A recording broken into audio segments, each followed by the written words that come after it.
I just want to be happy. You can't put that soundtrack into this movie. It's a different movie now. AI's empowered me so much. Like, I don't have blockers anymore. If I want to build something, I build it. What if the human body is just a highly advanced piece of hardware running on outdated software? We spend our lives upgrading our phones, our computers, and our apps, but we rarely think about upgrading the very code that dictates our reality. And the answer I came up with was, I just want to be happy, experience.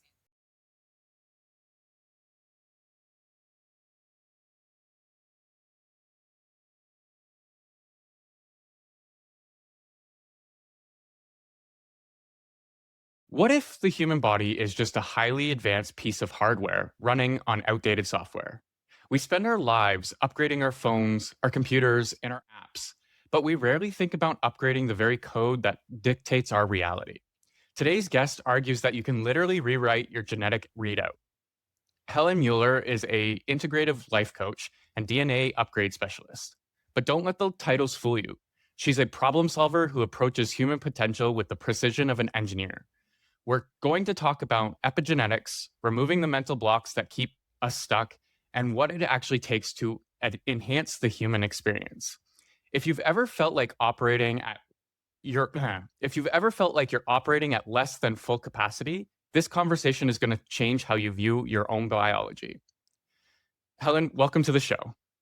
Thank you for that great introduction. I couldn't have put it better. Wow. Can't take all the credit. AI helps me so much with crafting these things. Question: what is a truth in your industry that people do not want to admit? That it's rather than, just kind of trying to rescue people. That's a very powerful statement just in itself. I think we've gone too far in Canada right now. Canadians are very not empowered for themselves. I'm actually writing. Where this whole journey started is when I was 16, I asked myself, what do you want? And I kind of allowed myself to want anything. And the answer I came up with was, I just want to be happy. So I thought, I kind of reverse engineered my life, and I looked at what I thought people wanted at the end of their lives, which was fulfillment, peace. Mm-hmm. And I thought, okay, if I can find the solution to that, the answer to that first, then I think I'll be okay. With my little brain, that thought. And I also looked, at what was going on around me. So I looked at my family, I looked at what people do, and it didn't make sense to me. I also had a kind of out-of-body experience that time. And it was interesting because I was looking down on earth and I was seeing in a simplified way how people were living, just going about, doing this stuff. And I thought, this doesn't make sense. What's the purpose of all of this? And then that kind of got me started. And has your definition of happiness changed since you were 16? Recently I kind of been reflecting on that, because I think, but I've said this from the beginning, is your definition of happiness is important, because if you just chase euphoria, which a lot of people do, then that can be dangerous. And I must say that now what has changed within me is not my definition. My definition is still knowing who and what you are and living from that knowing.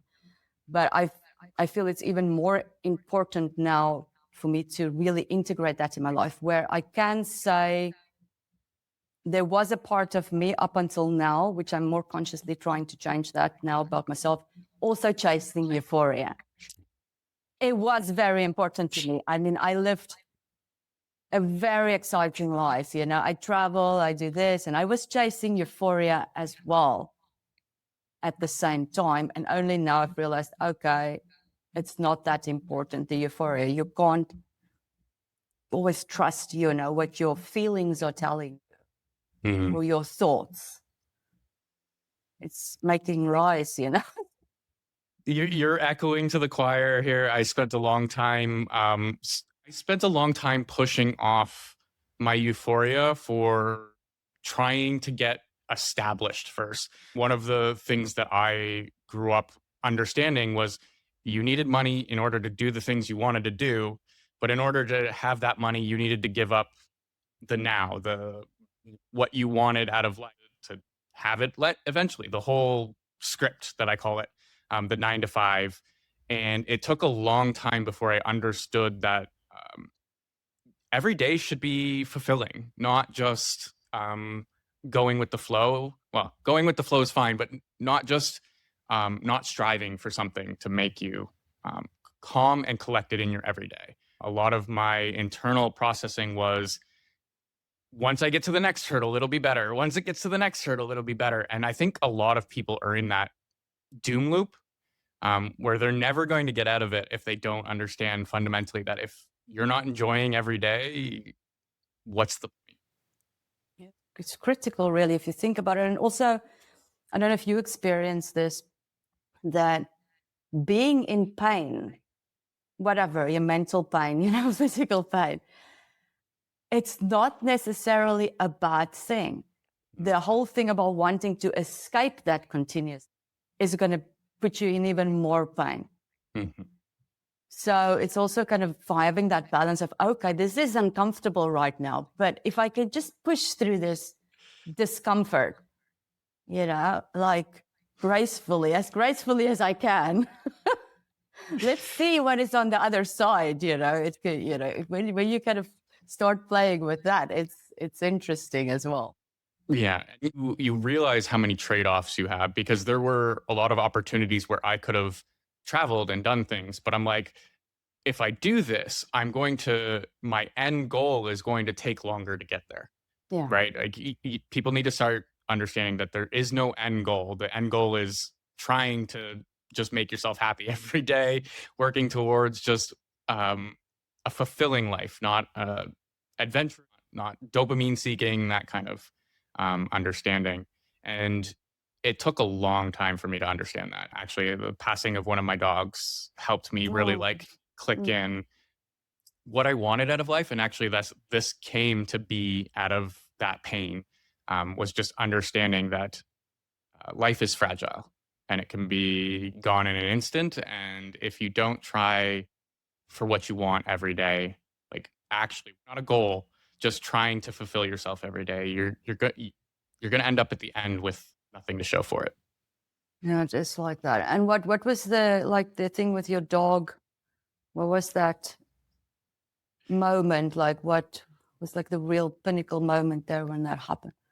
So I'll give a little backstory, because we moved from Ontario to Newfoundland 2 years ago, and we had a friend of ours have a friend that ended up going into an old folks home, and she had an elderly dog.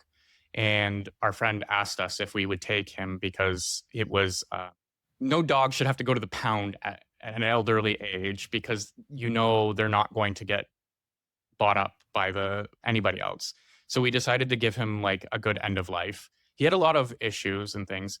And then when we moved out here, he just got so much happier, so much energetic. He actually looked like he was loving life for the first time in ever. Mental health and mental like anguish was coming from not having that happiness every day, like the happiness he got to experience by just coming with us, having a better life. We have property that he could run on, and he enjoyed every day of it. And it was really just a breakdown of my entire life being like, is this really what I want? Is this really worth that? I don't even know how to explain it. Is it really worth it? And that was when I stepped away from everything. I left my job. My partner thankfully gave me permission to leave work. She's supporting me right now, but to try something different. That's what this has come. And I'm so happy to do this every day. Like, Wow. I don't want to stop. I just love doing this because I get to speak with interesting people like you. I get to connect with people in my community. I'm spending a lot more time connecting with people and understanding how to help. And that's been the most fulfilling part, is finding little ways to help other people. I've always wanted to help people, but I've never knew how. And now I'm finally starting to understand that. It was a culmination of 34 years of anguish, and then just one moment of pure, fuck it, let's try something completely different. And did you know people in this area before you moved there? Nope. Me and my partner decided to move just because we were Ontario's very hateful right now. Like it's not conducive to a happy life out there. There's too much going on, too many problems, and not enough people connecting. So me and my partner decided to just look at where we wanted to go, and we hopped on a plane and then bought a house and never looked back. Yeah, we have no family here, nothing. My parents are coming for the first time at the end of the month to see it. And yeah, honestly, I'm quite happy. I know she's not in the same boat because she has to help us continue. But I'm hoping eventually this will become something that I can sustain her to go do the exact same thing. Oh, that's great. Yeah. The act of being given permission is very powerful. And when you took that leap of faith, if you could say that, was there a lot of fear with that? Like, did you feel like you changed? And that was, because that's interesting. What I found as well with myself when I really make big changes, it's like all of a sudden I'm like, who is this person? Like, who was that person? Like, I don't even know who that was. And then I go through that scary stage of like, who's this new Helen? And there's like, okay, I got to build a life now around this person. Yeah, there's a lot of fear, and there's a lot of struggle with me because right now I'm on employment insurance, and my entire life I'm like, I don't want to accept help. I'm very one of those people who's like, it's my problem, I've got to deal with it. But I also understand the realities of the situation and I need to contribute as well. So it pains me to take the money that I paid into helping me through this period, but at least it's not, I'm doing things outside of that. So like I'm also a tourism coordinator for my town as part of that EI position. Nice. I decided I needed to work in order to justify just getting that payout, which is why I fight so hard against UBI. I don't think anybody should be given money to sit on their ass and do nothing. But I digress. That's a whole other talk extensively about. But it very much is a understanding that I have something. I know I have something here. It's just a matter of I've got to put in the effort. I've got to put in the sacrifice. I've got to put pain to get over the hurdle. I don't know how to quantify this, but I know I have something. I know my channel, what I'm doing is doing something. I just don't know when it'll become successful in modern terms. It's very hard to speak to that, especially to my partner, and be like, this is something great. I know it's something great, but we're not seeing the results yet. And I'm like, it's coming. It's coming. So that's kind of the problem I'm at right now. But at the same time, I'm like, it's going to solve itself.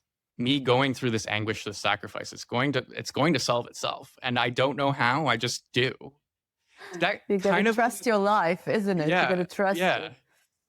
That kind of alludes me into some of the questions I have on the larger consciousness system. Can you explain that a little bit? Okay, for me, the larger consciousness system is, the one. It's everything. And I see it as data, data, you say in America, I think. So information, I see it as an information system. And it's made up of subsets. So, we're a consciousness unit. And then you have your human avatar. So it breaks up into little pieces, but it all comes back to the one system. And you can get information from the system through various methods. So the stuff I do as well is just working with information. That's pretty much it. Is it like the Akashic records type deal, and where we're seeing in terms of consciousness theory, where we're starting to think that reality is itself trying to understand itself? Yeah, it's interesting you say that. I actually saw something that Elon Musk said this morning. And he was saying that, and I came to this idea in 2018 it was. I did a Breatharian initiation. I had all kinds of downloads of information at that time. And it was this thought of like consciousness, and I'll get to what you just said now as well. Consciousness is feeling the separation, it's all the time evolving, right?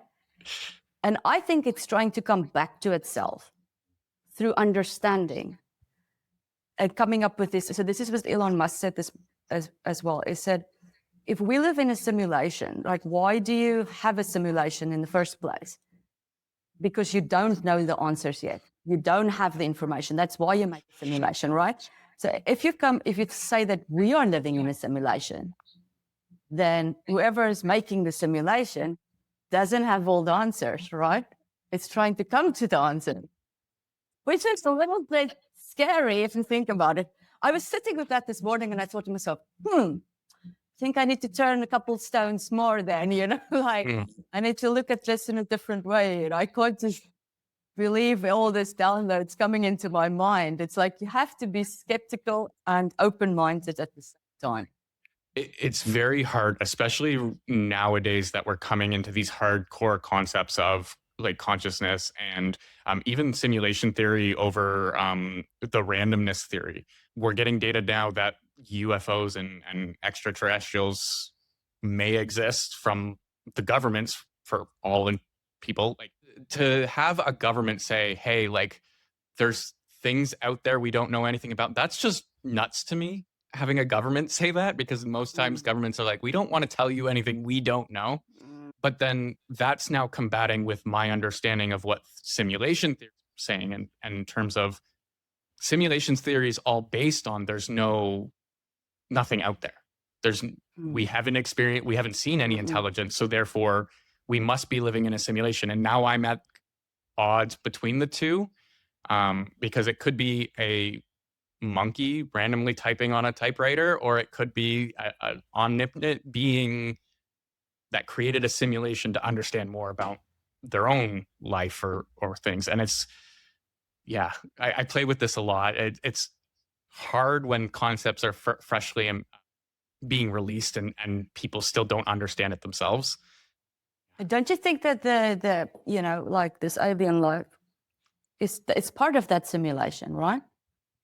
I mean, it's all part of the simulation.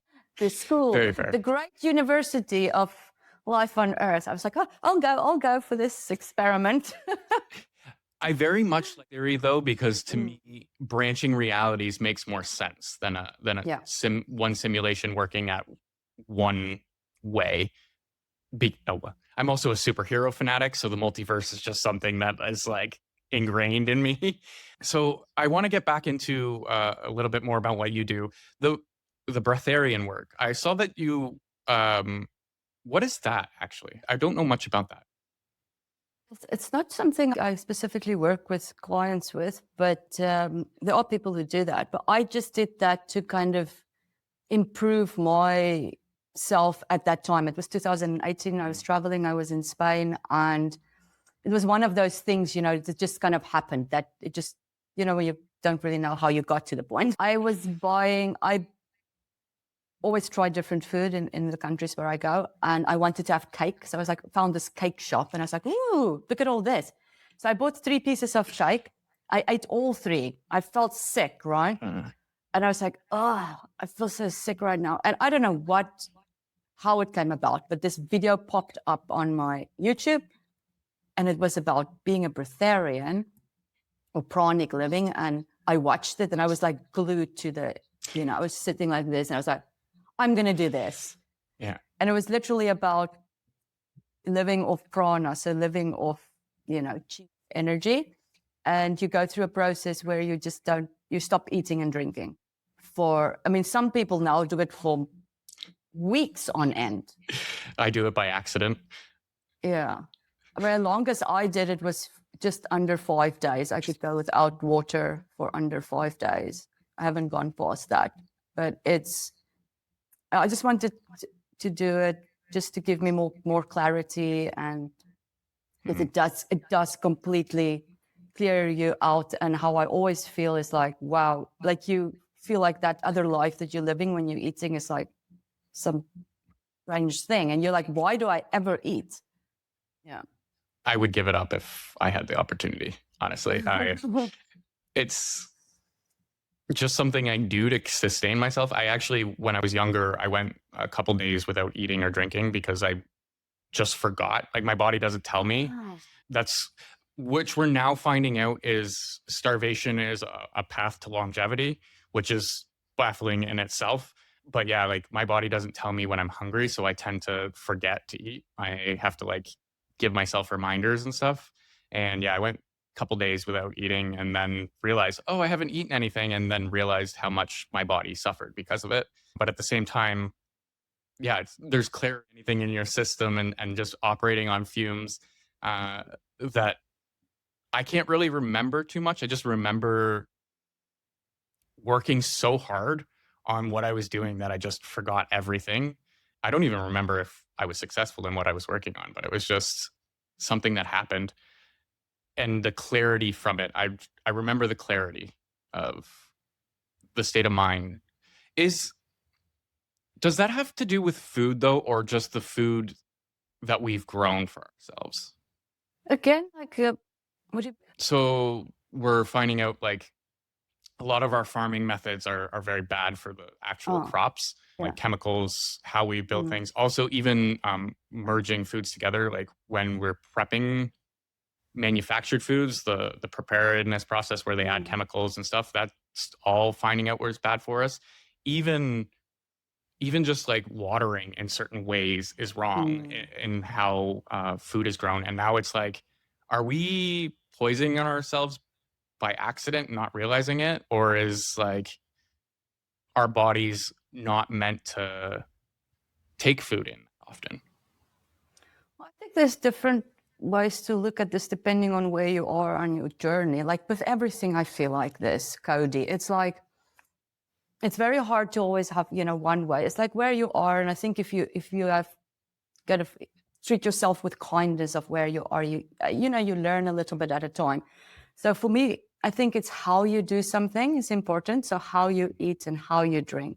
If you do it consciously, for example, there's highly spiritual community in North America, like the North American Indians, and Yeah. that they have very spiritual people and they eat meat, for example.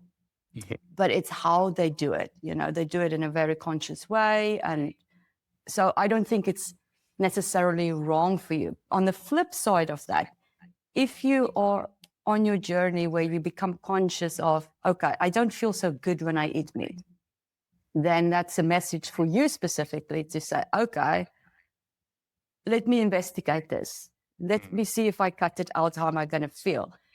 And then, of course, if you just having consciousness in general, if you see all the stuff that they put in food, or if you are aware of how they prepare it or how they kill the animal, or then for you to be ignorant of that, that's kind of, shooting yourself in the foot. If you're not aware of it, you can't really say, I don't want to say something negative about somebody who's not aware of it because they're not aware of it. But if you are, I would say try to do that. And the thing is, like, we know what is good for us. We know, say, for example, fruit is good to eat, right? Mhm. So why don't you just eat fruit? Why don't I just eat fruit? I know it's the best thing for me to do. So why do I eat anything else? So it's like kind of, but again, we're playing with these things in our mind, but like I feel like this right now. I've had a long day. I feel like this. I went, I need the carbohydrates because I went running, whatever, the stories we tell ourselves. And then we believe those stories.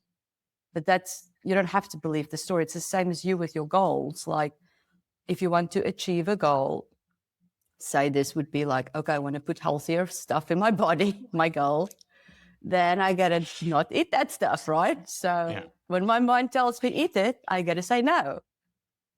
Very fair. Yeah. And also with the information part, again, coming back to the larger consciousness system, food is water is information. They even proves that with water. That's eating water-based foods, like fruits with a lot of water is also good for us because there's information in that water. And you can manipulate that as well in a way, kind of in a positive way. No, you're cluing me into an article, a post that I came across where it's like there was a guy talking about distilled water, and it's how big water companies don't want you to start drinking distilled water. They're trying to make distilled water a bad thing Oh. because they profit off of the sanitized and chemically built water that they sell in bottles. So we're starting to find a lot of things out about how we've been manipulated about a lot of our understanding of base information systems and structures.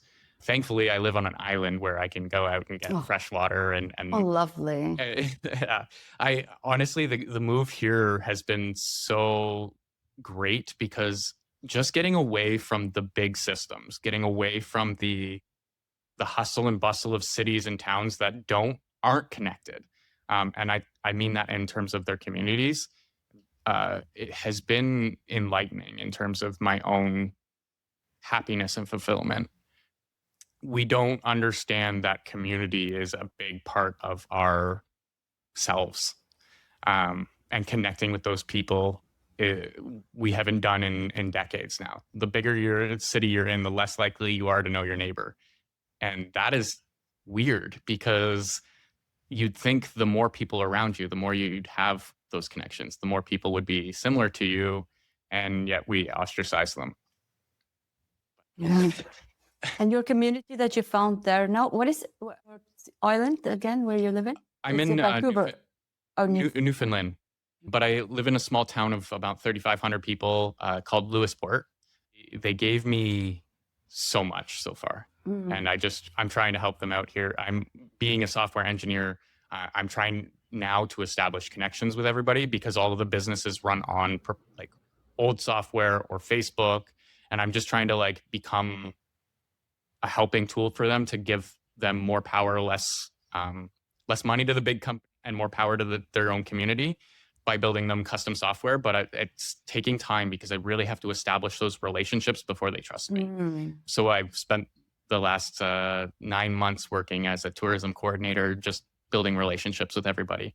And there's a few people who want some software that I'm going to be building in the future. Oh, that's exciting. I mean, it's all coming together, isn't it? Yeah. Wow. Honestly, Happy for you. I want people to start moving out to rural areas because I think they'll see more of what they want out of life if they move away from people, which is as backwards as it sounds. Like, go to the middle of nowhere to find a community that you can embrace as opposed to staying where everybody is and not having that community. Yeah, it is important. I spent a couple of months in San Miguel de Allende in Mexico last year, and that was lovely. It's a very kind of interesting community there, and yeah, it was very interactive community. Yeah, good. And I realized again how important community is. I do want to get a little bit more into your work before we get too off topic. If you're a podcaster or a video creator, what do you do for people, like in terms of how to reframe their life? With the energy work, so that's kind of the biggest part of it. So I have a method where I work with energy. So there's 2 parts to it. So the first part, we actually go into events in a person's life that is holding them back. So it's all intuitive work. So it's never something we prepare before. The person comes with intention and we find it. I can find, I can see what happened, at what age, and then we release that. And it also helps for people to feel, where it is in their body so they can connect with the experience. And then that happens energetically just to release that. And when that is released, automatically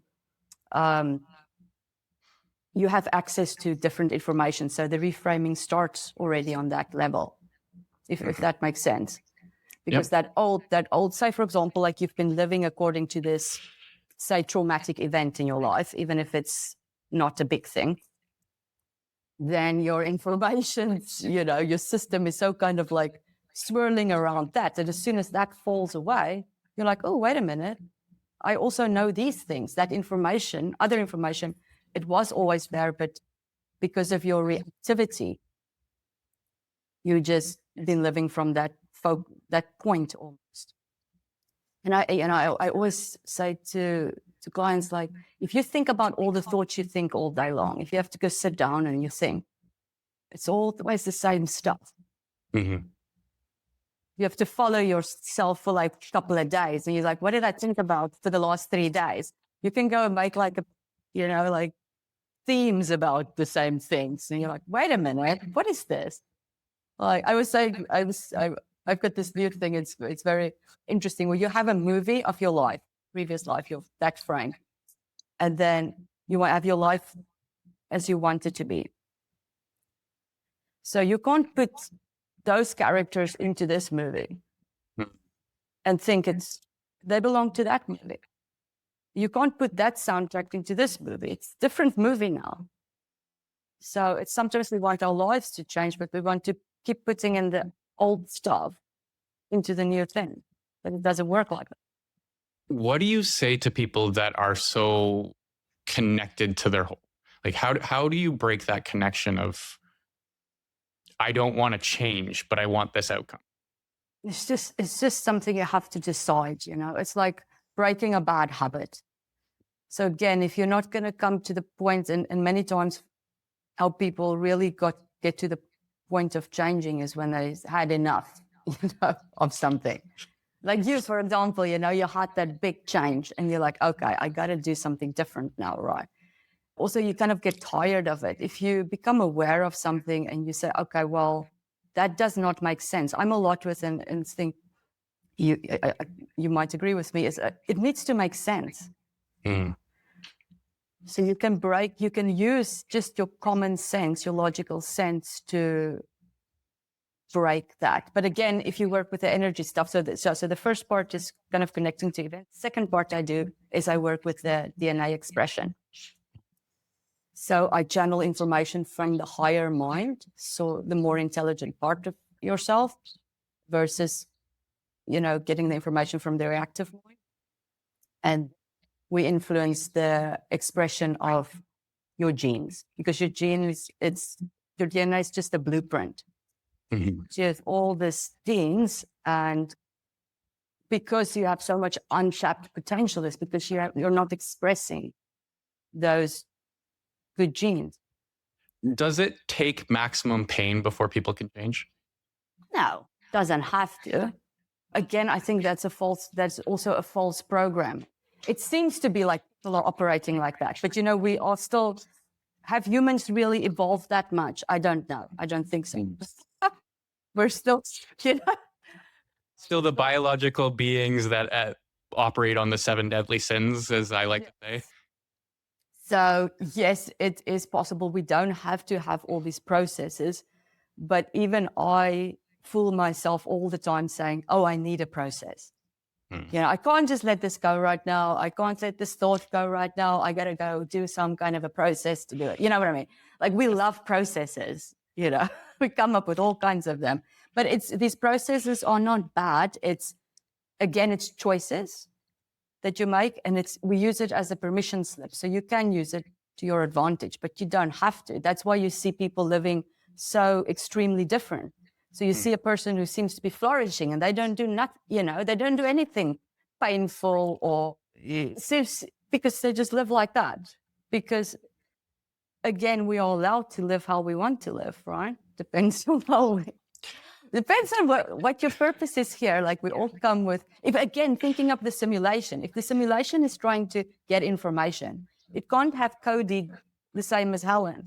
Mm-hmm. Same as the next person. We got to have all different ways of doing things, all different ways of thinking. And that's how I...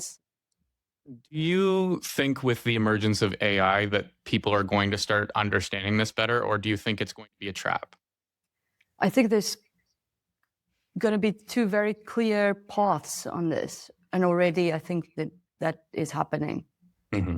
So I think, yes, there will be that reality for those people who are going one way, and I think there will be the reality for people who are not going in that direction. You can use it. I'm all for the positive evolution of artificial intelligence, but I am well aware that there's people out there that don't have the same idea, right? So can I do anything about that? No. Can I do anything about my own self, my thoughts, and what I share and how I live? Yes. So the only thing you can really work with is your own consciousness, right? That's very much where I get into in my book is I'm working on frameworks to help people understand themselves. Because to me, I don't see AI as intelligent. I don't see it as sentient. It is a mirror that reflects back to you. Um, Everything you put in it, it's built to be predictive of you. Yes, yes.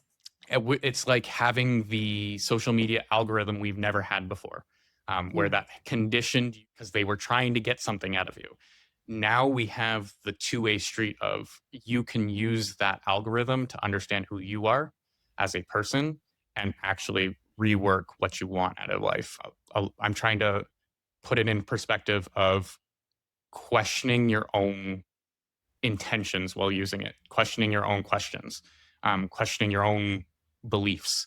I've used it very extensively to like analyze myself and then strongman arguments against it. And then I argue with it because I'm like, I'm trying to make my point across, but it's also helping me understand where I'm missing information, things I don't understand about myself. So that's part of the book of what I'm trying to develop for people is showcase that you can use this to really figure yourself out and work towards what you want in life. Oh, that's great. Yeah. So you're just working with the book is about AI, the frameworks around it.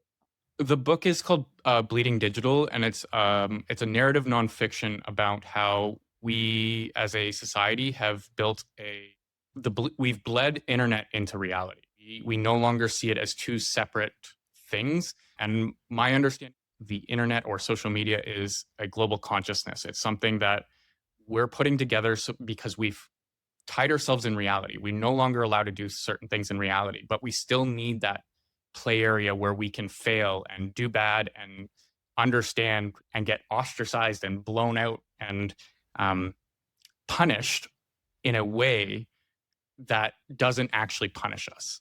I think we've put too much emphasis on punishing the individuals for their thoughts on the internet and not enough for the reality of things. Like if you do bad, you should be punished. If you say bad on the internet, that shouldn't be a punishment. That should be natural progression of humans correcting over time, being like, no, this isn't right because here's some information, or people just harping on you. Like I no longer see cyberbullying as a problem because I think it's a counter feedback mechanism. I go through the process of my own life with my 3 identities growing up online. Inuyasha Jr., which was my first identity online, which was my mother trying to protect me on the internet because we got scared of you have to be a stranger on the internet because you don't know who you're talking to on the other side of the screen, to being King Pyrox, who was a troll and somebody who just like harped on people and wasn't the best person because he had the anonymity to hide from. And then now the weird Canadian where I've become both myselves. I merged my individual self with my online persona because I'm no longer fearful of on the other side of the screen. And then I give, at the end of the book, I'm giving tentative or actual AI insight in how to break down what your fears are, how to combat them, and trying to kind of separate reality. It's still a work of process. I'm still my theories, but I think we've put too much emphasis on people's thoughts and not enough emphasis on their actions. That's interesting. And you don't think AI will become sentient? No, I don't think it's sentient now. Right now, what we have is so stupid. It is very stupid. And I can understand that because I fight with a lot of stupid people on the internet. Like I used to, I'm a troll. I happily say that I'm a troll. I'm a good troll. I use it for good intentions. But just having arguments with real people before the bot reality came, when bots became a part of the internet, that was so detrimental to people because you no longer knew who you were arguing with. It could be a computer. It could be a server farm in China. It could have been an actual individual with an actual life. You stopped caring.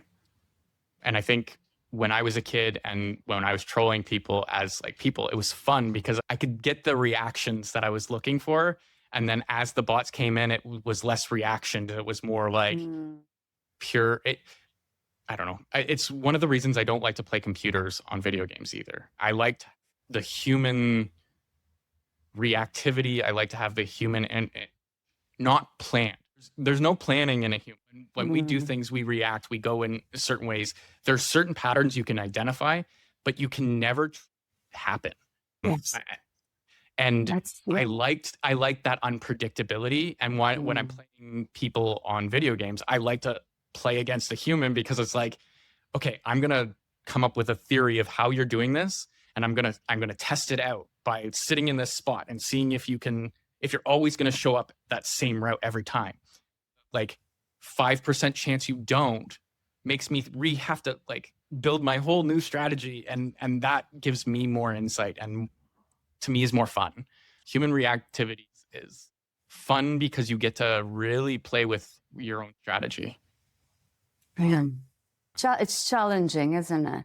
Yeah. And when I'm playing a computer, it's the same thing every single time. Yeah. And it's predictable. I hate predictability. That's the thing with the larger consciousness system as well. If it wasn't for creating the human avatar, you wouldn't have the option of having choices. Because if it was just the consciousness with all the information, right, what is the whole point? It's just accessing the information the whole time. But because of the human reactivity, I was going to say human stupidity.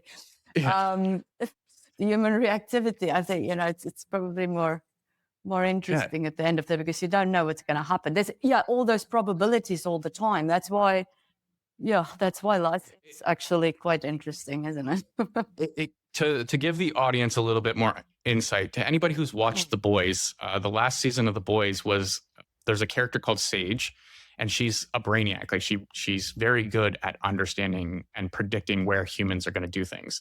And there was one scene, sorry for spoilers, but there was one scene where she expected Soldier Boy, Homelander's father, to not hand him the serum to give him immortality, essentially. And he did. And her whole understanding of everything just kind of blew up in her face because she's like, I'm so good at predicting humans. Why did he do that? And it was all an understanding of like love and empathy, and people are just random. Sometimes you cannot predict them. Yeah. And that was a good depiction of you can't always plan for human predictability.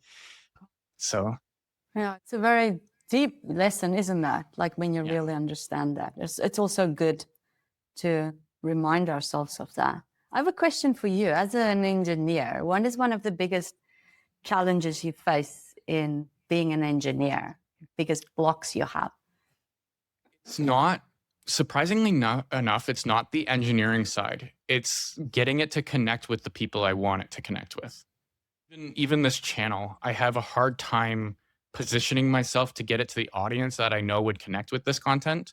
I'm not good at marketing. I'm not good at business. Those are the two like fields where I'm like, I just don't understand how these work.